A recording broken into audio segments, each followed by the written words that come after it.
द्रोणाचार्य का जन्म ऋषि भारद्वाज के पुत्र के रूप में हुआ था। उनका जन्म एक द्रोण कलश से हुआ था, इसलिए उनका नाम द्रोण पड़ा। उन्होंने अपने पिता से वेदों का ज्ञान लिया और भगवान परशुराम से अस्त्र शस्त्र की शिक्षा प्राप्त की।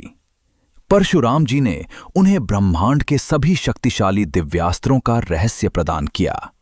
द्रोणाचार्य के बचपन के मित्र राजा द्रुपद थे।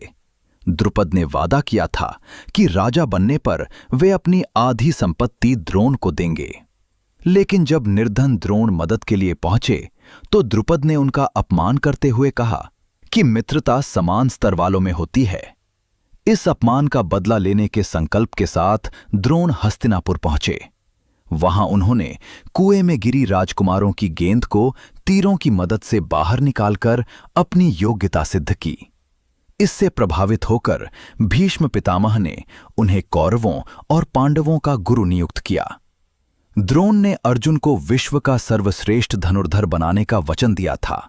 जब निषाद पुत्र एकलव्य ने उनकी मूर्ति बनाकर स्वयं शिक्षा प्राप्त की और अर्जुन से बेहतर प्रदर्शन किया, तो द्रोण ने अपने वचन की रक्षा के लिए एकलव्य से उसका दायां अंगूठा गुरु दक्षिणा में मांग लिया।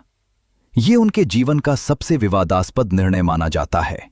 बाद में उन्होंने अपने शिष्यों की मदद से द्रुपद को पराजित किया और उनके राज्य का आधा हिस्सा ले लिया।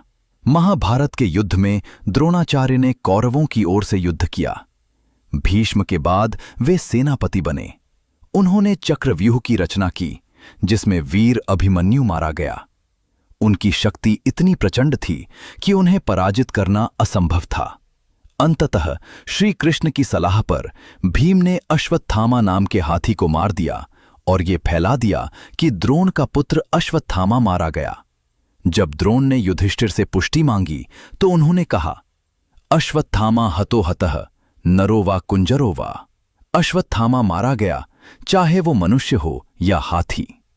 पुत्र शोक में डूबे द्रोण ने अस्त्र त्याग कर योग समाधि ले ली और इसी अवस्था में द्रुपद के पुत्र धृष्टद्युम्न ने उनका वध कर दिया।